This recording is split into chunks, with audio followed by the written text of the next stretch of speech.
People sentenced to prison in the 80s to 2000s. What modern world change shocked you the most? I remember getting the bus years ago, and this old bloke got on heading away from town center towards the more residential areas. Without a second thought, he sparked up a cigar. One of the passengers told him, "You can't smoke on a bus." He apologized and quickly stubbed it out, but said he got discharged from prison that day, and when he went in, you could smoke anywhere you wanted. So this was a massive culture shock to him. Story 2. My friend's older brother was jailed in 1994 and served 15 years. He said when he went in, anyone with an in-car phone was super rich, and to then see absolutely everyone having a completely cordless, pocket-sized phone was amazing. He also said that all the TV adverts had websites to visit or were for completely online stores, which were a bit of an alien concept, as he'd never really seen or used the internet. He also found the chip and pin process of paying for things on a bank card extremely exciting. Edit. Unfortunately, not in touch with a friend anymore after an incident with the haddock and the umbrella, so I can't get any further answers to your questions about his brother. Last I heard was around 2012, and he seemed to be doing okay. Had a job and a place to live. Story 3. Not me personally, but we had an older guy rent out a room in our house a few years back. Usually we rented it out to students, but someone let us know that he just moved into our city and needed something temporary until he found permanent accommodation.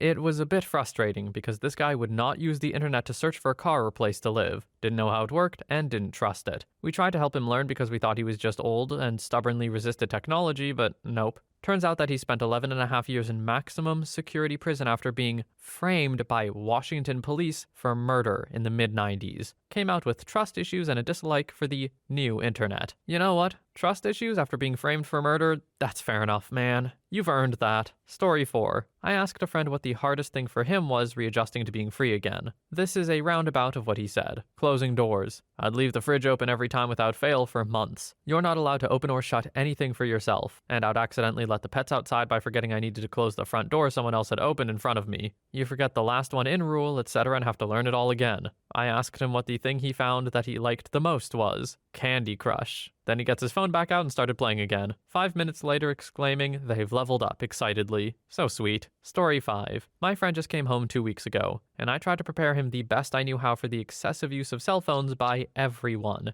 I explained he's going to be amazed by the amount of people glued to and looking at their phone 24/7 in the store, in the car, on the sidewalk, sitting in the house watching TV all the time. I also let him know that the technology is going to be really different since he went in over 13 years ago. So cell phones were still flip phones and definitely not as interactive, touch screens, or with internet capabilities. Needless to say, the second day home he called me angry as hell. He hated how he felt stupid and how he felt like a child because he could barely figure out how to call someone, let alone video chat or FaceTime. At one point he couldn't figure out how our phone call ended up on the radio when his friend turned on the car. He didn't like having his kids teach him how to use technology and was just getting really discouraged. Basically the feeling stupid mentality again. I just tried to reassure him that when we were all exposed to this technology, we all had to learn it. And many people forget what it was like to not know how to use something like a smartphone. We take for granted how we learned something and how we were once new to a process. Today it seems he's being more patient with himself, but it's a daily struggle. And I try to be positive and kind to him so he knows if no one else, at least he can rely on or call me to listen to him vent. OP, having someone like you to come back to is so important for someone who's getting out of prison or anywhere really where they've been for a long time. I guess it's mostly just prison.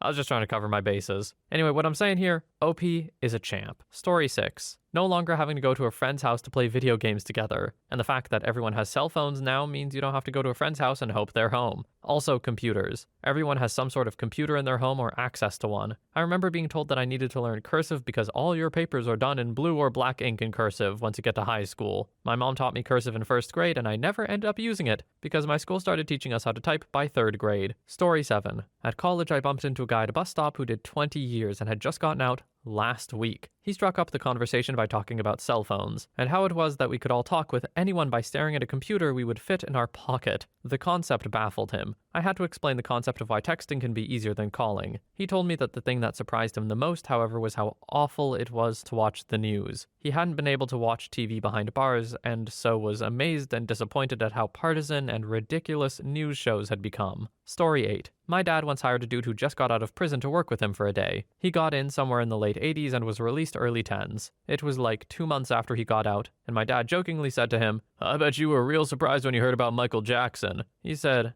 Yeah, his death was a real tragedy. My dad said, no, the kid diddling thing. My dad said he never saw such shock on a person when he showed him the articles. Well, Opie's dad was right. He just predicted the future by accident. The guy sure was surprised when he found out. It just wasn't yet. Story 9. My first job, I worked with this guy who went to prison for a long time. I think he was on parole at the time. Dude made some pretty messed up choices, selling H and coke, and I think he threatened to murder his ex-wife. Anyway, this was around 2012 and we chatted often. When the radio played in the store, he would only sing songs from the 90s. I always thought it was because he liked that music the most. No, that was the last music he heard before going to prison for years. He didn't know what Google was, he didn't know YouTube, what's a Facebook, never heard of Twitter. He barely knew how to operate the internet at all. It was just so shocking to me to meet someone who is much older than me, I want to say late 30s, early 40s, and not know these things. Anytime I hear Hootie and the Blowfish or Blues Traveler, I always see his face in my mind just singing along. He had a really good attitude with things. He really wanted to put himself on the right track, and hey, I hope he did. I wonder what happened to him. He always had something funny to say about something. Good sense of humor. I really hope he got his life together and is somewhere good right now. And that he's found out that YouTube is a gold mine for cat videos. Story 10. I heard a guy talking about this who was sentenced in the 70s and got out in maybe 2015. One thing was he thought everyone was walking around talking to themselves. Then someone explained to him that they were talking on the phone with the little things in their ears. The other was that he got up to give his seat to a much younger woman on the subway and she argued with him and wouldn't take the seat when he insisted. I think eventually she did, but it upset the guy that the woman wouldn't take a seat when offered, even though he was pretty old and gray by this point. Story 11. My cousin was in jail from 2002 and was released this year. I went to his house and caught up with him on some political history in the past decade with YouTube videos, and his mind was already blown by YouTube. He was kind of disappointed he missed Obama's presidency. He was in prison at 17 years old, so I caught him up a little on the pop culture he missed, also with YouTube videos. Netflix and Hulu made him really excited to catch up on shows he never got to finish. His teenage daughter showed up and we showed him how to FaceTime her. When she left, he cried because he could see and talk to her whenever he wanted, instead of just imagining what her face looks like over a phone call. Story 12. My SO is currently locked up. Inmates who have the funds can buy all sorts of gadgets and whatnot off of commissary. He's got an MP4 player and a TV. They have tablets in the day room that they can use for a certain price per minute. He was showing one of the older dudes how to work it and explaining it to him. Old guy had already been in for the better part of 25 years. Depending on the facility, you can almost keep up with technology. Story 13. I'll never forget this. I tell this story often. I remember being in 8th grade when the U-Scan machines first hit Kroger. I remember them being the first to have it in Louisville, Kentucky. Anyway, I'd grabbed some milk and some other BS, and this dude was standing in line with some items, but he was just staring at people using the U-Scans. Finally, after watching people use it and my turn had arrived, he approached me. He said, "Sorry, my man, I don't mean to bother you, but I just served 20 years in prison and I don't know what I'm looking at." So I let him go ahead of me and walked him through it. He was crazy appreciative about something I wouldn't have thought 2 seconds about. It was at that moment I realized how badly America's prison systems were failing its citizens. They're expected to be able to be tossed back into society with no new marketable skills, no social integration, no clue on the applications of new technology, all while not going back to jail. Stuff is frickin' dumb. Yeah, absolutely agree, OP. In a lot of cases, prisons do not set you up for life outside of prison at all. It's why you hear so many stories about people getting out and then immediately doing something to get back in on purpose, because they just don't know how to function outside of it. And that's not really their fault for the most part. Story 14. My uncle was in jail for a long time for carjacking, drug-related stuff, and impersonation of an officer. Can't remember how long he was in for, but he got out around 13 or 14, I think. I remember him telling me about a song he hadn't heard in years, so I pulled it up on YouTube, and he was in absolute disbelief. I told him he could find any song, and he took it as a challenge. So I looked up song after song for him, and he would play air guitar to almost all of them. I'm not particularly fond of my uncle, but that was a pretty neat moment. Story 15. For Dad, it was prices. My dad's the sort who can tell you what he paid for this shirt, in this brand, on this year, and he's not gotten over the fact that all of his favorite brands are gone or gone to crap, and everything costs an absurd amount of money. Half of our conversations are just him going, "That costs this much, but it used to cost this," and the usual dad stuff about how everything has holes in it or it's too thin, etc. But he's more taken aback than anything. He's taken to using internet deals / price matching, but he still thinks he can talk his way into a deal at retail stores, armed with nothing more than, "That's way more expensive than it should be." I can't tell if he really used to be able to talk retail stores down in price because that was a thing, or if he just used to be that charming. According to everyone who knew him back then, he was probably just that charming. Technology gave him a spin too, but it's the prices he's stuck on. Story 16. Not me, but my ex-brother-in-law, I know, who served 15 years in federal prison starting in the mid-90s. When he first got out, the feds put him into a safe house or something similar. Initially, they put him in a hotel for a few days as I understand it. He told me that his room was right next to a person assigned to watch over him as he was in witness protection. Anyway, he was given a little card and went to his room. He stood outside the door for a considerable amount of time before a maid passed and asked if he needed help. He explained he was locked out. The maid told him about the key card, and dude knew then and there that the world had changed while he was locked up in big ways. But he told me it was the little things that made the transition difficult. Story 17. In like 2015, I met a guy who went to jail in 1997 and had just gotten out. The big thing he noticed was that there weren't as many large groups of youth out, like when he was a kid. He said the saddest thing he saw was going to the local park and seeing almost nobody there at 6 p.m. When he went in the 90s, there were typically 50 to 60 young people hanging out, skating around, and socializing. He said people aren't out on their stoops socializing as much. He doesn't see nearly as many people out and about on Friday and Saturday nights. I suppose the way we socialize has changed so much since then. Back then, the only way you could socialize was by leaving your house and hanging out with friends. Even doing nothing with friends was preferable to just hanging out inside. Today, not as much. Story 18. I was told a story by this ex-felon who had a cellmate that finally got released after 30 plus years in prison. He gave the guy his phone number because he knew that transitioning into the real world would be tough. He went on to say that he got a call from his cellmate at a grocery store in a corner crying because the selection in the store was too much for him to handle. Mostly the different varieties of items, different brands have grown in the past 30 plus years, etc. Also, the use of self-checkout machines can be confusing. Story 19. Went to jail in 95, came out in 13. Obviously, smartphones and whatnot have been a big difference. But the biggest difference to me is simply that I rarely see kids outside. Anyone who remembers the 80s and 90s remembers that past 5 p.m., there were groups of youth aging from 16 to 28 literally roaming everywhere. I mean just huge groups of kids standing around at corners drinking and smoking. The parks were filled with them doing drugs and whatnot. After 9 p.m. blocks were basically overrun with youth. Parties were everywhere. Even the losers had zero trouble finding some crazy party to go to. I've been out for a while and traveled all over the states. The one universal change I will say is that I rarely see that kind of youth culture at all. I'm not sure if there are just 75% fewer kids or if the kids are just all inside now. Youth culture used to be in your face constantly. People used to stand on the street corners with boomboxes and have breakdance competitions with plenty of drugs passed around. I haven't seen anything remotely close to that. Another thing is crime. Crime used to be everywhere. Even normal, well-to-do people know about and were often even slightly engaged in some form of crime. They often had siblings that were into crime or new neighbors who were into it. If you ever wanted anything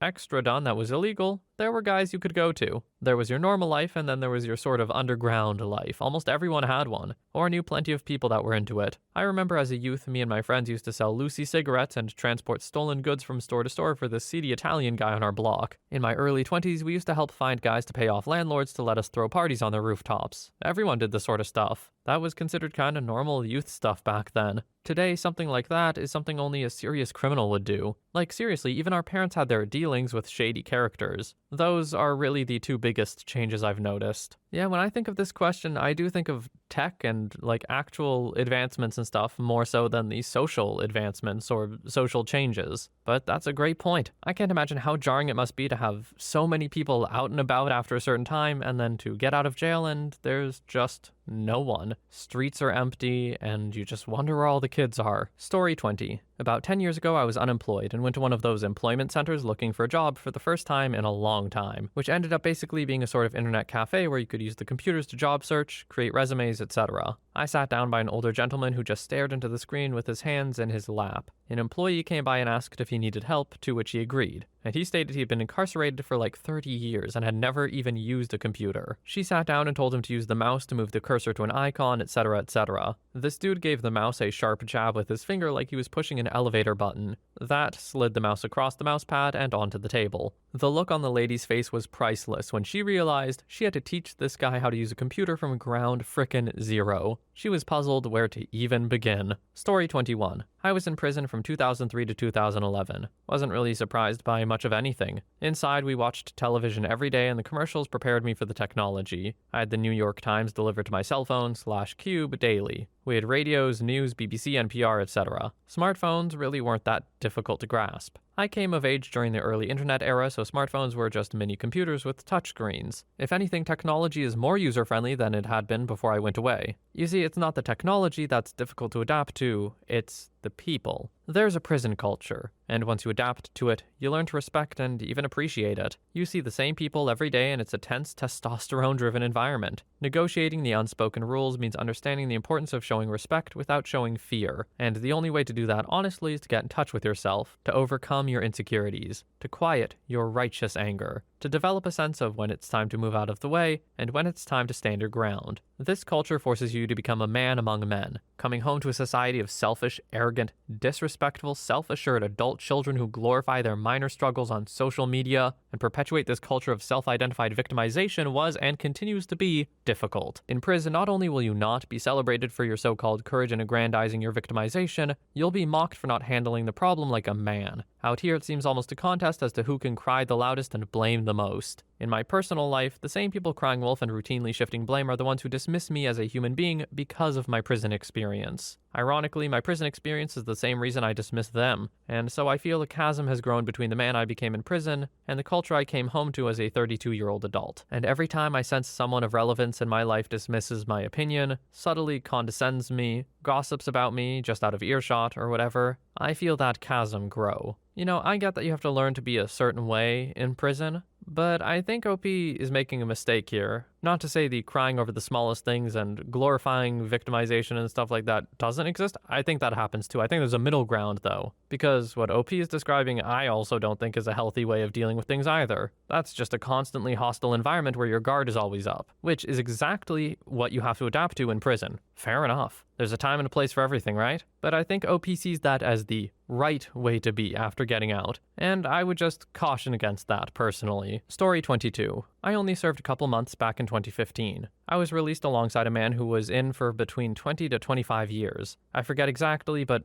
a lot. All of the people in my program were in great spirits after only being in for a couple of months. We had our girlfriends picking us up, talking about our plans, just BSing around. This guy looked scared. As I wanted to leave every single one of my possessions behind, this guy had everything with him. A TV that still has the RCA connection, a CD player, all his clothes, some food, and a couple pairs of shoes. He knew he was in for a shock. Story 23. I wasn't in prison, but enlisted into the military in early 2009. I did most of my training here in the States for that year, so I wasn't completely out of the loop. But after finishing boot camp and training for my job in 2009, I was stationed overseas for 2 years. Upon arrival to my new duty station, I got an iPhone 3GS, but quickly lost it within a month and never bothered getting another one. On base, the internet was practically 56K modem speeds for whatever reason. I think it was due to insufficient infrastructure to provide services to so many people. So my internet usage was limited because of slow speeds and limited free time from work. I remember Christmas/New Year's of 2010. Command didn't approve leave for us to go home, so we would be ready to deploy if necessary. Everyone ended up getting all boozed up at the barracks, and I spent most of my time playing my PS3 offline because of the aforementioned crappy internet. So basically, from 2009 through 2011, during the rise of online video streaming services and smartphones, I missed out on all of that. It wasn't prison or anything, so I was aware but didn't experience any of it firsthand. Coming back to the States the beginning of 2012 was like traveling a couple of years into the future. Netflix used to arrive by mail, but all of a sudden, the fact that I could access any show I wanted from a single website blew my mind. In the span of 2 to 3 years, internet speeds increased exponentially for the same cost. Didn't help that I spent the whole time with archaic internet while on base. In 2009, I had a PSP for portable gaming and had to lug around multiple UMDs. Now, I can just go to the App Store and download from a plethora of mobile apps on my smartphone, all at 4G speeds. So while it wasn't as drastic as being in prison from the early 2000s until 2018, even those couple of years in the early 2010s where I was away was pretty crazy when I returned. I can only imagine for anyone locked away for 5, 10, or 20 years. Story 24. Okay, so I wasn't in jail, but I was in the Navy, and placed overseas in a country where technology was already lagging behind 20 years. I went overseas 2005 and finally got back stateside in 2014. I did take 30 days leave back home once in 2007, but not much had changed in that amount of time. When I finally came back in 2014, the biggest change was that everyone had a smartphone and I was using a Nokia. Everyone hassled me until I finally caved and got one. I enjoy my smartphone, but I'm fine without it. Strangers aren't as friendly as they used to be. Found out I can't pee on the side of the road anymore. I miss my N64. The PS4 games all suck to me. I actually bought a GameCube after I came back since I never had the chance to play it before. Going from AOL dial-up to high-speed internet wasn't actually that impressive. I quickly get frustrated with load times. Facebook was cool, but kind of boring though. And I remember one day where I spent all night looking up cat photos on Google. Story 26. Smartphones and tablets are like something out of Star Trek. Is being gay the new cool? If so, I protected my butt for a long time for nothing. Are emoticons the new hieroglyphics for dumb people? Dennis Rodman may be the peace moderator between USA and North Korea. What the hell? Also, Jared Fogle of Subway is a notorious child toucher. I also Google everything now. It's just all so very frickin' strange. Like a Twilight Zone episode. Story 28. I was a CO right after college a couple years ago in a work release program. We had a guy who was locked up 25 years ago for murder when he was 19. His crime? In a burglary gone wrong, he ended up strangling a man to death with a phone cord. He got a smartphone after he started working, and he looked like a 3-year-old playing with it because he had no idea what to do. We ended up showing him a bit about it so he could use it, but it was still interesting. Overall though, you'd be surprised the access people have to the outside nowadays. At least in lower security prisons, they'll have libraries with computers. Visits can be done through video kiosks by their families at their own house, TVs in their day rooms. So new tech will not be like time travel, as much as it is just hard for them to interact in a much more advanced present. Story 29. The father of my children was incarcerated from 2009 to the end of 2017, and the most shocking adjustment for him was technology/social media/cell phone use, and all the communication trends that were created based on social media. When he went in, he had a Razr flip phone, and his first phone when he got out was an iPhone 6. Explaining years and years and layers of memes to him was quite exhausting. Also, watching adult content was a very new experience for him. Story 31. An old buddy of mine got out of prison after 8 years. He was 15 when he entered the system for drug dealing and attempted murder charges. He beat his piece of crap father-in-law who beat his mom to a pulp. I saw him about a month ago. He just can't believe that everyone is so into social media. He just got a Facebook and he hates it. He couldn't imagine having a Facebook, Instagram, Twitter. He actually just learned about Twitter in a real sense about 8 days ago and said, "Wait, you can just write out your dumb thoughts and people are cool with it?" Anyway, he couldn't imagine having all those and not feeling overwhelmed. I think these people give an amazing insight into our current culture. Yeah, it's hard to critique a culture when you're a part of it. That's just true. You can't really look at it objectively when you are engulfed in it. If it's all you know, or if it's what you know, it's what you know. Story 33. Not jail, but a 2-year mission trip to Paraguay from 2009 to 2011. I was no longer able to watch TV, use the internet, except for a 30-minute email sesh per week, couldn't call home or use phones for anything other than setting meetings and missionary duties, spoke a foreign language even.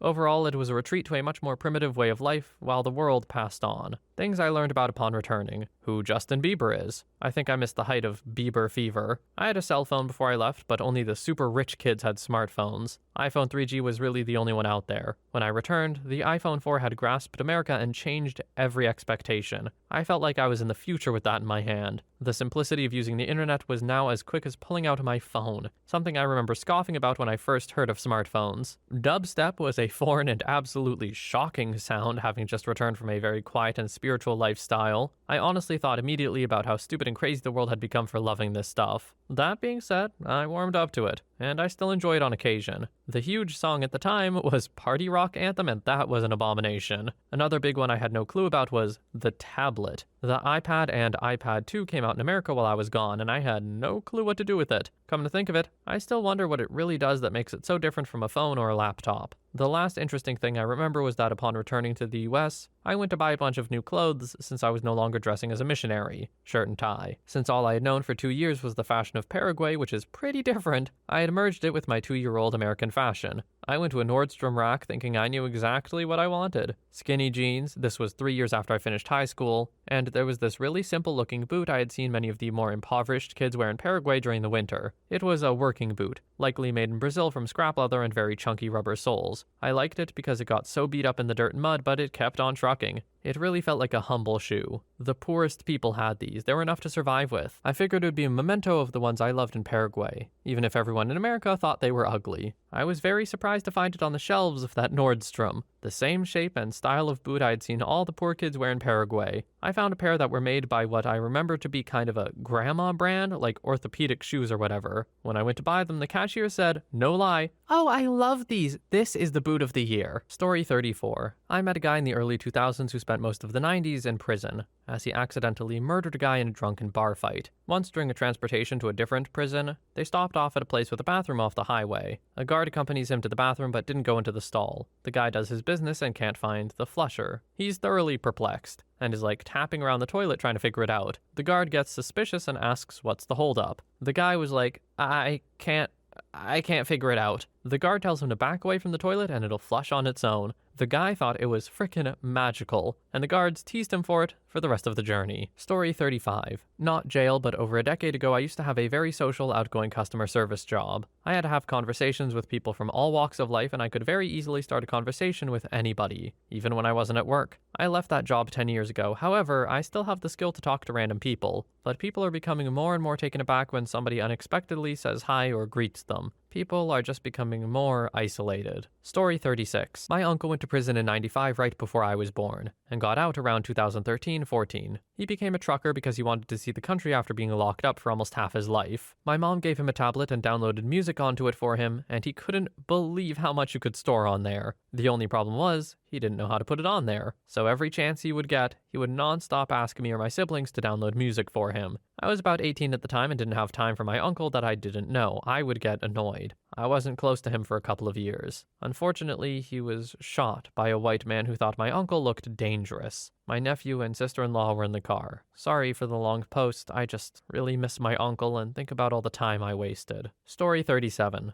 I've never been in prison in my life, and I'm out and about every day. And still the prevalence of smartphones and how much they impact society continues to baffle me. Even as recently as 2010, I don't remember smartphones having this much of an impact and being this prevalent in society. My second cousin was in prison from 2000 to 2015. When he was released, of course he was shocked about the technology in general. However, he said the thing that shocked him the most was the attitude people have. He told me he noticed how much more rude, antisocial, and unfriendly people are. He also remembers people in general being more optimistic than they are now. Even though he's struggling to adapt to this day, 3 years later, he still says he feels like he's happier than most people he comes across. I can't say I disagree with his observation. Even as recent as the late 2000s, it seems people are more laid back and chilled. I think the mainstream media and social media surge has caused people to view the world from a more pessimistic point of view. Story 39. While not jail, I did join the army. During my times deployed, I missed smartphones hitting the market. By the time I got out, everyone was very accustomed to using apps and having a camera on their phone.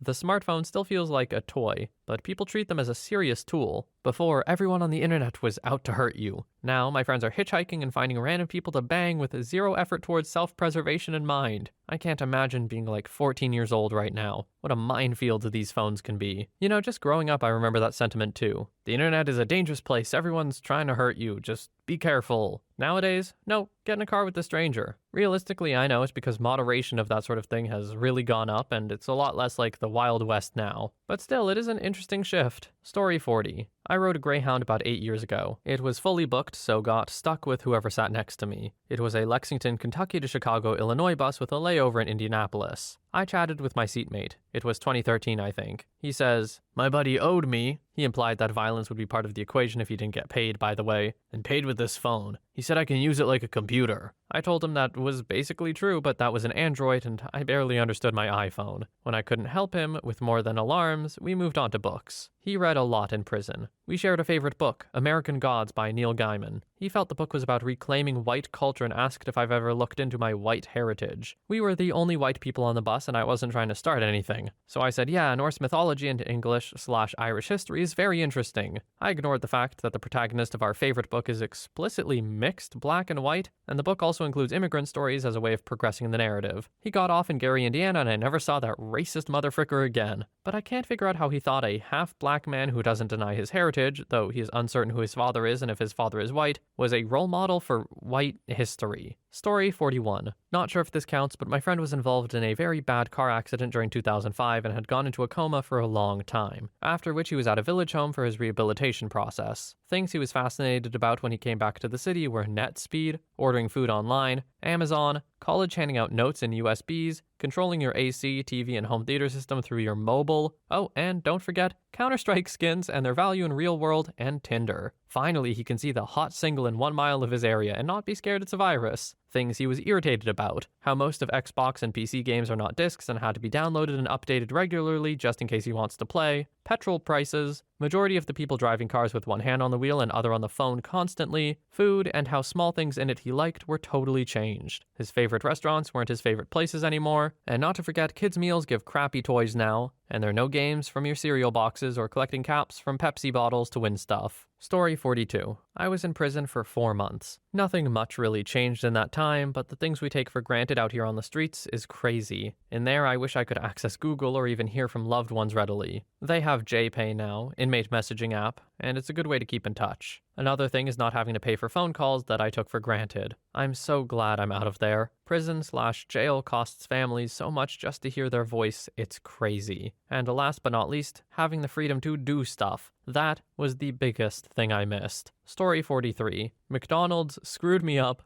big time. I did a Fed bid from 2008 to 2018, almost a full 10 years. My brother picked me up to take me to the halfway house, and we stopped off in McD's so he could use the restroom. He handed me a 20, first time I held money in nearly a decade, and told me to grab something if I wanted. I walked in and looked at the menu board, only it wasn't the familiar-looking menu from before. Now it was continually shifting LCD screens. I literally didn't know where to look. On my left were 3 touchscreen kiosks, and I didn't know what to do. Do I go to the counter and order? Do I put my order in at the touchscreen and then pay at the counter? What? That was the point where I just felt totally overwhelmed. I'd worked pretty hard over the years at not getting institutionalized, or so I thought, but walking in there, the reality of my 9 years and 8 months in prison hit me. The world had changed. I just walked back to my bro's Jeep with money still in hand, and he asked if I was alright. No, not entirely. A year later, I'm mad if the card scanner doesn't accept my Samsung Pay. Frickin' Luddites. Story 44. My son's uncle has been serving a life sentence since he was 21,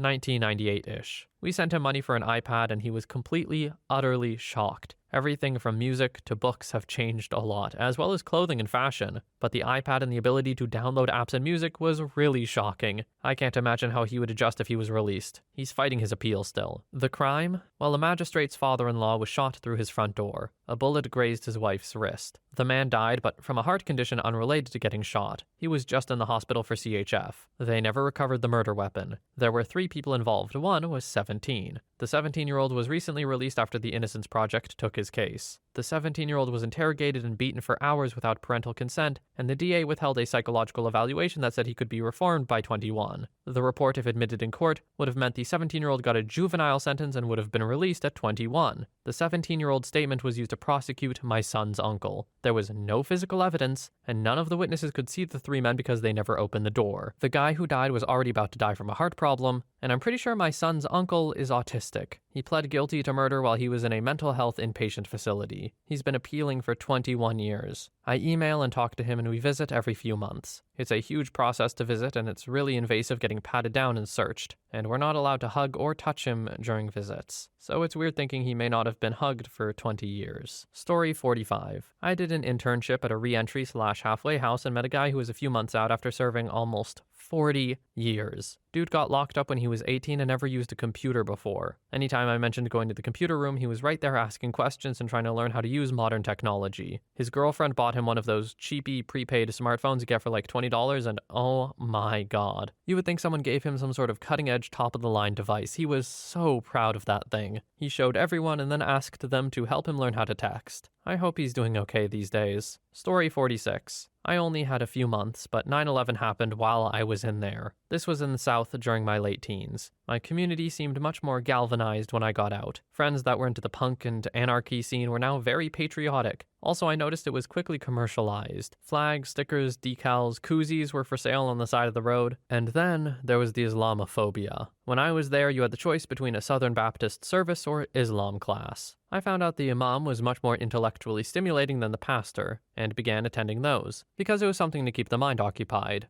plus you were almost guaranteed not to be thrashed while you were in either service. With just a beginner's understanding of the religion, afterwards I could see just how skewed the American public's perspective was towards Muslims. Today, a big part of how I show patriotism is in the way I'll defend the right for someone to believe something different, whether I understand it or not. I was wondering when we were going to get someone who specifically mentioned 9/11 happening while they were inside, and this is an interesting take on it. Good on you, OP. I think that's a great way to show your patriotism, to embrace the fact that the United States is a very diverse place, and that the freedom that people love to say is so truly American applies to everyone. And I feel like sometimes some people forget that. Story 47. A good friend of mine got locked up from 98 to 2018. When he came out, he knew all about cell phones and stuff because of the guards, and the updates they gave to everything within the prison. It wasn't tech stuff that bewildered him, it was small stuff, like Walmart being open 24 hours and having a grocery store, how fast food places were on every corner, old buildings that used to be shops, fields and woods that were now housing developments. He said the biggest shock was being able to walk around without having to be paranoid all the time. He told me, after being locked up for 20 years, I can finally relax. That hit me. Story 48. My spouse got locked up in the early 90s. Pretty much missed the transition where only some people had slow as hell dial-up internet, or even a clunky computer with Windows 3.0 or a Mac. He got out 10 years later, and not only does everyone have a computer, but even employers expect you to use one to apply for jobs. He still hasn't caught up with all the changes. It's a lot easier for him to navigate his Android phone instead of a computer. I had to show him how to troubleshoot his wireless connection on the computer, how to bookmark a page, set up online payments, etc. Eventually, he got so fed up he delegated anything computer-related to me, including declining the latest offer from the Disney Movie Club. Story 49. I work part-time to make extra money at a cheap motel off the interstate. We take cash for our $60-ish rooms and don't call the cops unless you're violent, so I've dealt with my fair share of new releases. One guy had no idea how to use our electronic keycard readers to open the room door. He had gone to prison in the late 90s for trafficking. Didn't really get the rest of the story, but I had to come let him into his room a few times. Kinda weird. Asked for my number even though he was in prison when I was born, but overall not a terrible dude. Another older gentleman came in and asked where the nearest gym was. He had been in a few times, had a couple cups of coffee, and was super polite. I don't live in the city where I worked, and in a year at the hotel I had never been asked about the gym, so I told him to give me a second. I grabbed my phone and had the gym and directions pulled up in as long as it took me to type it. I started showing him the map on my phone, and he was floored. He explained he didn't want to scare me with the details, but he'd only recently been released from prison after a pretty lengthy sentence, and so many things just amazed him. I never found out what he was in for, though I probably could have Googled it. He never caused any problems, still stays from time to time, and has sat menacingly in the corner when some creepy dude was giving me a hard time. That last guy sounds like my favorite kind of ex-con, using his intimidating aura in the best and most wholesome possible way. Love to hear it. Story 50. When I was still doing sales for Best Buy, I had a customer come in with a buddy. He was about a week out of prison or so, and he was gandering at everything around him. He told me he was in prison for around 20 years or so, and he couldn't believe that computers were this small and even portable. He ended up getting one of the simplest laptops we carried, but he was blown away by its form factor and just how portable it was. This battery lasts a couple of hours? Really? Story 51. I know a guy who went in at 16 in 2000 and got out in 2010. Just long enough to completely miss the rise of social media, cell phones, computers, etc. We worked together in a kitchen, and when it was slow, I would show him different internet things like YouTube and Facebook and explained how all of these things developed, plus other pop culture stuff he missed. He said the hardest thing was that he didn't fit in with his friends anymore. They were the same age, but he had missed so much that he was always playing catch up. So I helped him. It took a few months before he started feeling more settled, but I don't think he ever felt like he truly fit in. Story 52. I had a coworker who we hired shortly after finishing 30 years in prison. This was in the mid-2000s. Like everyone else said, phones were astonishing. He had tons of questions about how to use them, but he learned quickly, and had it down pat with a Bluetooth earpiece and everything in a few weeks. He was disturbed by how cheap cars seemed compared to how solid they were when he went in, but was okay with it after learning how vastly safer they had become. I think one of the big shocks for him being black and having converted to Islam in prison was being able to sit down at lunch with his all-white coworkers and be able to have a discussion about race, religion, whatever without being put down for his opinions. Not sure if that was a cultural change outside of prison or just a stark contrast from inner prison culture. Story 53. My dad was in jail for about 20 years. He knew about almost everything. Internet, YouTube, etc. But one day I came home and he was so excited and kind of upset at me. He came out with the, "Why didn't you tell me about this electric toothbrush stuff?" And I'm like, what? He goes, "They work so well. I can feel them working. I went to see what kind you have and you already had one. I was just kind of dumbstruck. I don't know, it never occurred to me to tell you about it. Okay, so narrator here. I also switched to an electric toothbrush in the last year. Opie's dad is spitting here. Why didn't anyone tell me that these were so much better? Except for, the dentist every time I went. But seriously, I swear I can also feel them working. This is just so real.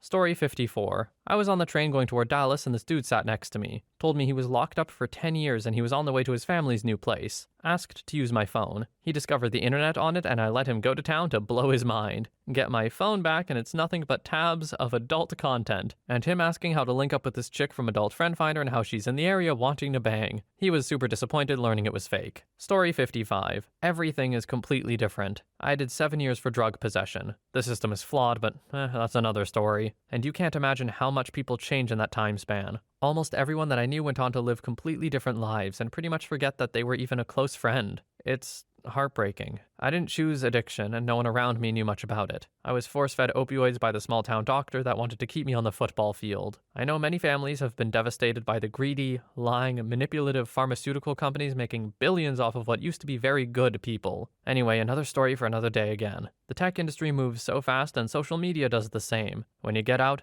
you literally have no idea of what's going on. Social ideas have changed. The cultural landscape is different. The hardest thing is coming into a new world with absolutely nothing and nobody wanting to hire you, especially with the big gap in your employment history. It's tough. Probably why most wind up getting back into trouble again and starting the cycle over. It's a terrible system. Story 56. Norman Johnson of the infamous Johnson Gang in southern Chester County, Pennsylvania, escaped from a maximum security prison in '99. I lived in the area at the time, and got inside scoop that he had a big problem figuring out how to get gas for the car he hotwired. Back when he was put in jail, you just put gas in the tank and paid for it with cash. He didn't have an ATM card and couldn't figure out why the gas pumps didn't work. This led him to have to hotwire multiple cars, presumably because they ran out of gas and he would ditch them and get another. Story 57. I worked in prison for 6 months, and this guy was to be removed from his cell and released. They had to call in the special tactical unit of the jail and all this fancy gear, including 2 large shields, in order to get him under control and carry him out of the gate. Once out of the gate, they removed the cuffs, spit guard, and a few straps, and slowly backed away behind the gate as it closed. It was just mental. I got to release a few prisoners in my short time there, which I thought was the best part of the job. One day I released a prisoner, said goodbye, and he got a bit emotional about it all. It must be overwhelming.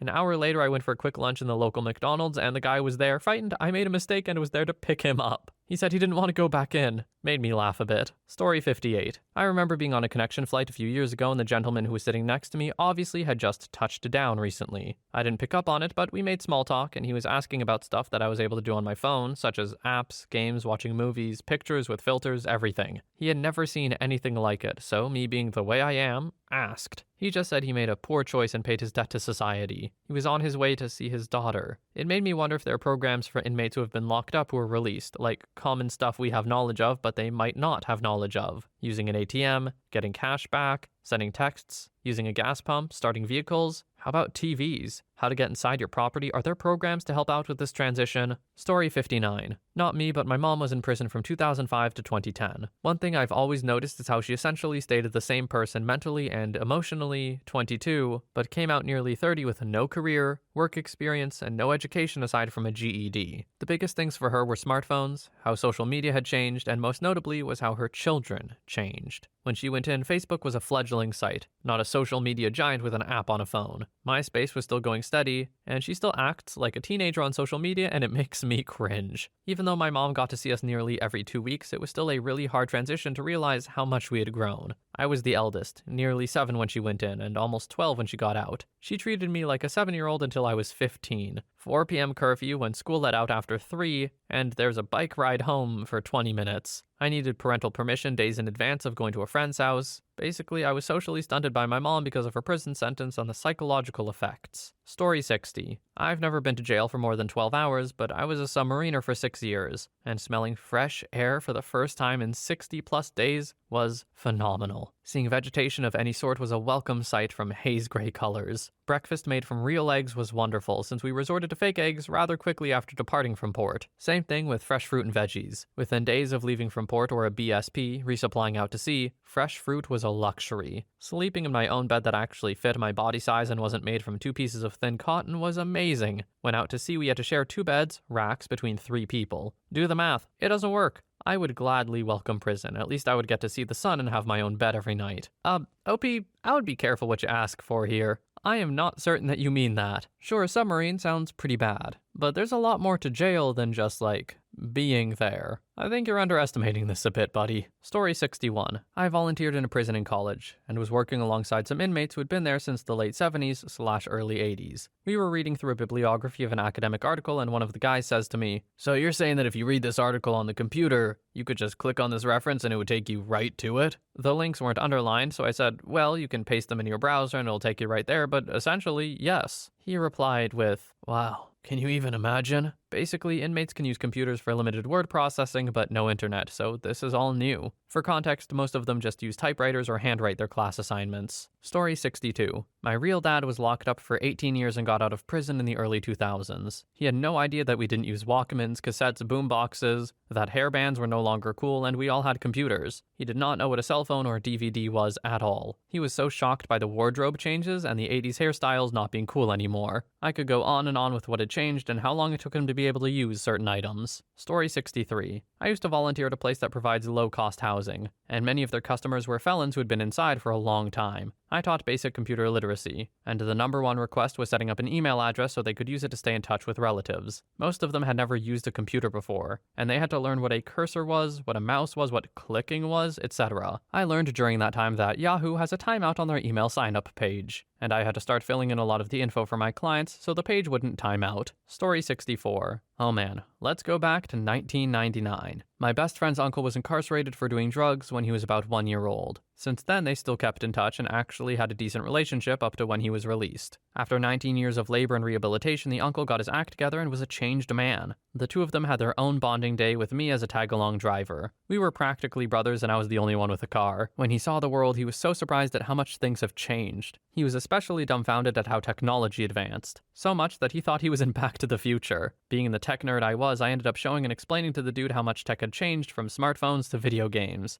I blew his mind with that hoverboard commercial. We binged the MCU movies, taught him how to play Smash, fun stuff like that. It was great. And then there was the 3D printer incident. Like I said, I'm a huge nerd for tech, so I owned a 3D printer. The uncle was so excited at the thing, it was like watching a caveman discover fire. And, like a caveman with fire, he burned himself trying to touch it. I was making a small keychain for him to keep, and made the mistake of walking out for a drink. When I did, he opened the thing and stuck his hands in the hot plastic. Of course, this led to him being in a lot of pain for the rest of the day. After some time and a lot of ice, he still wanted something. I just made him a little something and called it a day, but overall, nice man. Just keep him away from hot plastic. Story 65. I've never been sentenced, but it's surprising how fast and unexpectedly my mind has been changed from girls with girls and boys with boys, ew, gross and unnatural, 2000s, to I have a couple of gay friends and I love them, and also I'm bi sometimes, around 2015. I mean, the world has incredibly changed, especially since my ignorant youth at 5th grade. Now it's kind of okay to be different, to talk about that, and you've got some rights and protection. So I'm really surprised and kind of glad that the world generally goes to the more tolerant and bright direction. P.S. I'm living in homophobic Russia, so I'm speaking in general. Story 66. I assume a lot of people in here are posting experiences in terms of US prison, and hard time at that. I know a few stories of people who've done time in the UK, and prison here is nothing like the US. Stories of violence, assault in showers, etc., all the usual horror stories, simply aren't true.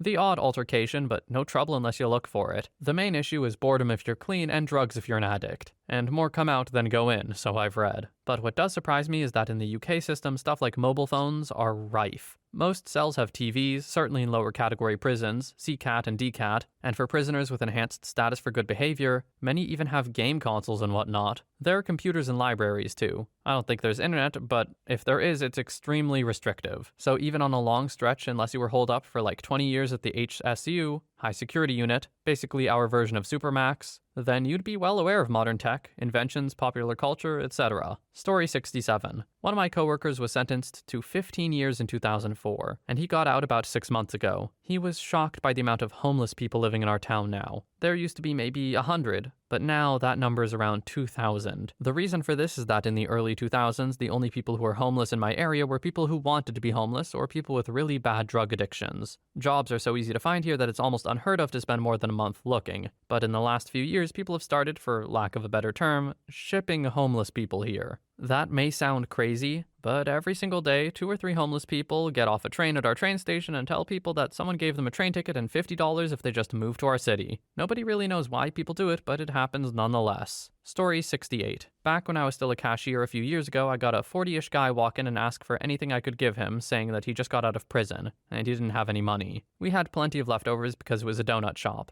and rather than throw it out, I would frequently give it away. So I gave him some stuff and he asked how to get to the public housing nearby. I gave him clear directions because I knew the area well. On his way out of the shop, he stops and sees the ATM, and I could see the curiosity in his face when he asks me what the machine is. Growing up with the technology, I had no idea how to describe what an ATM is, so I tell him it's to get money out of your bank account. He laughs it off and says, "Oh, there's no money in that. Not for a long time." I kind of believe him because he was very skinny and his clothes were very loose-fitting. Plus his amazement at the ATM seemed legit. I'm not sure what he did or why he was in prison for so long, but he genuinely did not know what an ATM was. Story 69. I went in when Blackberries and Trios were big. My last phone in the free world was a Trio 600. Getting out last year, I was blown away by where phones are now. You can even connect VR headsets to them, which as a technology is another mind blower to say the least. Phones aside, cars with all their fancy new features are awesome, and feeling AC again for the first time was amazing. What's funny is when I got out, my sister bought me a Moto E4, and I was like, "This thing is amazing. You shouldn't have spent so much money." She told me it was the cheapest phone out there. I'm still using it today. I haven't personally played with a newer phone than this one, so I don't know how good phones truly are. Also, I don't lock any doors, and outside of the bathroom, all my doors stay open. Can't fall asleep if the bedroom door is closed. Story 70. My uncle has been in prison for a long time. No idea how long or really what for, but when he first got out, technology hit him like a brick. He once told me over the phone that it all felt like some kind of sci-fi fever dream, what with computers no longer taking up a room of their own